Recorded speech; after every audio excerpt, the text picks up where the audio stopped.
Hey, it's Kelly with the Rogue MFA, and you have been asked to give written feedback on people's work. And you want to do that, but you don't want to sound like a jerk. Well, I totally understand what that's like. So back in my ivory tower days, there was a way that I went about this. And I want to share that with you today so that your writing group can kind of stay together. You can actually help each other, and you can move through some of the more kind of difficult aspects of critiquing someone else's writing. Because we both know, like, it's really personal, right? People start talking to you about your own work, and it's easy for us to kind of get our hackles up. But before we get into that, we have another video and a whole nother article over on Substack about how to ask for feedback. And I'm going to be touching on a couple of those principles today in this video, but I'm not going to be going through a whole lot about how to ask. So there is a link below to get you back to that article that walks you through like 4 things that you need to be asking. And it's really going to help you out. Before we even get into any of this other stuff though, I feel like everything is before that, before.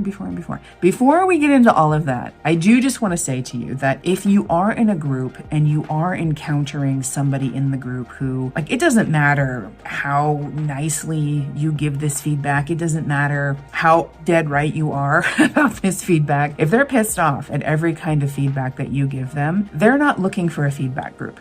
All right, they're looking for a fan club. I've been in that situation, and I just want to say that that person is usually the one that I don't invite back. You can deal with that however you want, but I just want to acknowledge that if you're running into that wall, that's probably why. At least it has been true for like 100% of the reasons why it's happened for me. So let's get into now how we're actually going to give written feedback. Bree talked to us a little bit about how to give feedback like verbally, like in the room. That's all. There's a link below for that as well to help you understand how to talk about work, but I'm going to talk to you about how to write about work and how to give written comments. So the first thing that we want to talk about are the questions that your group might have about their work. Now, again, if you've gone back and learned how to ask for feedback, link below, please go look at that first, because part of that section is creating a list of questions that you have about your specific work. If you're using that model, or if your group has just sent you their piece and they're saying, hey, I've got all these questions, do everyone the biggest favor ever and do not read those questions yet.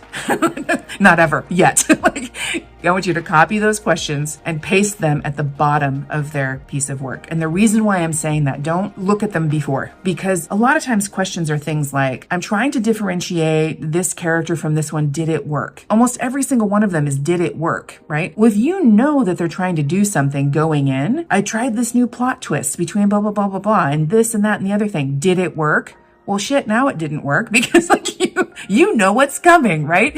And so the best way that you can give your most honest feedback is to not read any of those things. So as you're then at the end, you can then be more honest and not be theorizing on if it did or didn't work. So that's how we're going to set up our written feedback to begin with. If we're going to copy the questions and we're going to actually paste them into the bottom of the document that they gave us to work off of. And that takes us into number 2, how we're going to deal with in-text edits. Depending on what draft you're working on, in-text edits don't necessarily mean line edits. If you're in a final draft, it can mean line edits. But if you are in a very early draft, don't waste your time or theirs by giving a bunch of line edits. We're going to assume that revisions are going to come, probably several of them, and a lot of the line edits that you are going to be suggesting or writing over their stuff with track changes isn't going to stick anyway. But the way that in-text or line edits really do work is to highlight the text that you're talking about, so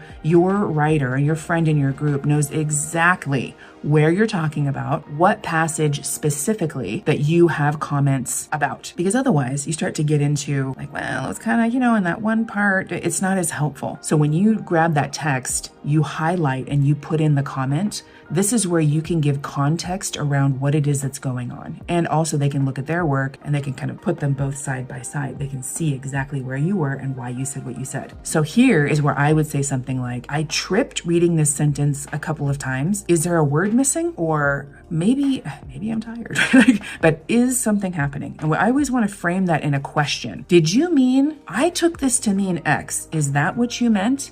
Or I'm struggling here and I think it might be this reason, right? And you give your reason. Am I wrong?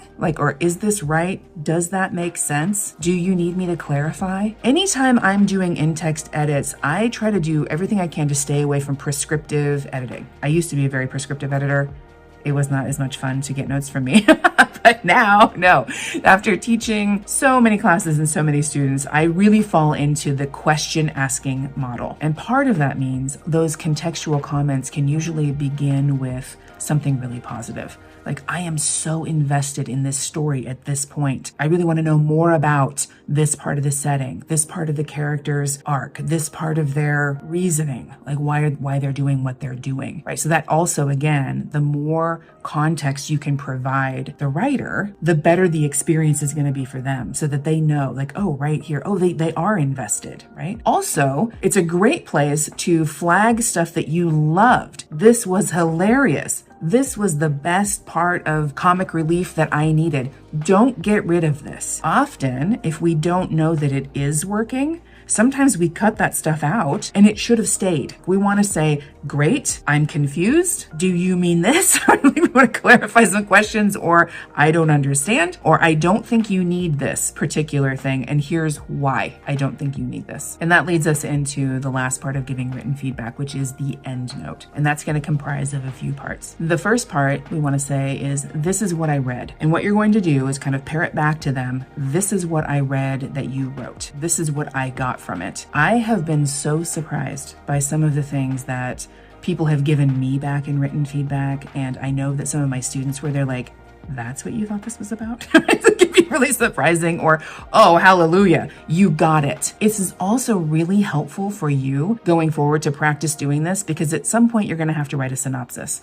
And this is where you can get really precise about what happened in their story. And this doesn't have to be a page. It can be a couple of sentences, right? I read a story about a person struggling with X and trying to overcome Y, and this chapter got us from this point to that point, and right? Like that can be it. Summarizing it back to the writer is really helpful for them to know that if they've hit the mark or not. The second part that we want to use is, here's what worked. Because again, we want to make sure that they're not chopping out the stuff that really made this chapter or this short story or whatever it is you're working on really sing. Here's where you can really get into longer commentary aside from your inline or your in-text notes that were like, holy crap, that was so funny, right? Here's where you can really say, I loved this part because it made me think X way about Y character and this whole story, right? It really did this thing for the story or for me as a reader. And the third thing that we want to say is, this is where I struggled. It's never something like, and this is where you really dropped the fucking ball.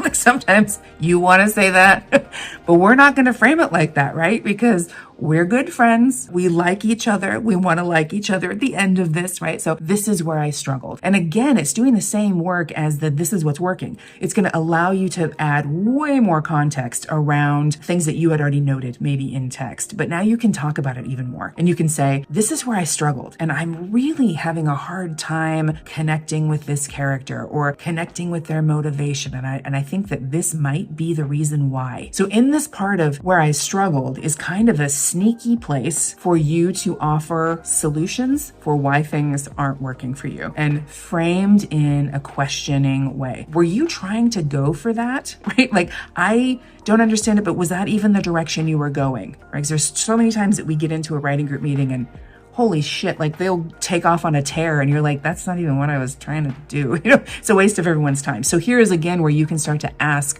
a lot of those questions. I was left thinking this, but I'm not sure if I was maybe supposed to, or were you going for that? Or are you open to suggestions? Because if they are, then that opens the door for you to help brainstorm. All right. And then that leads us to the last one. Suggestions if you want them.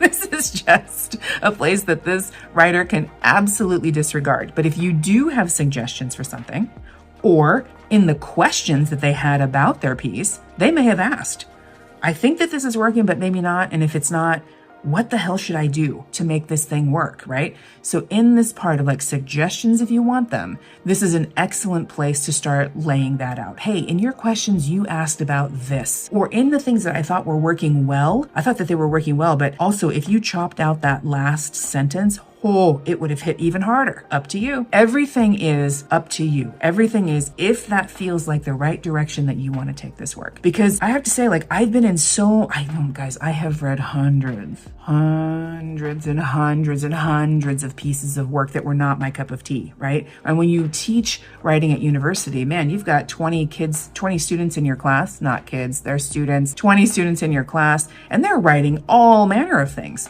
But there's always something great in there. And I learned so much about genres that I don't typically read. But that said, there's a lot of things in there that I read that I was like, boy, I don't know about this, right? I really wish that this piece was doing this thing. But it's not my story. And it wasn't my brainchild, right? This wasn't my download from the universe. It was theirs. And I have no idea what it is that they're trying to do. But what I want to do as a good feedback partner, as a good professor for them too, as somebody who's in their literary community, is to help give them something that's going to get them where they want to go. And that's the whole thing, right? That's the kind of feedback that you want, is stuff that's going to get you where you want to go. So for the full article, head over to Substack, where you can read about that, get the links again below to how to ask for feedback. And now you know how to give written feedback like a pro and not sound like a jerk in the process. Catch you next time.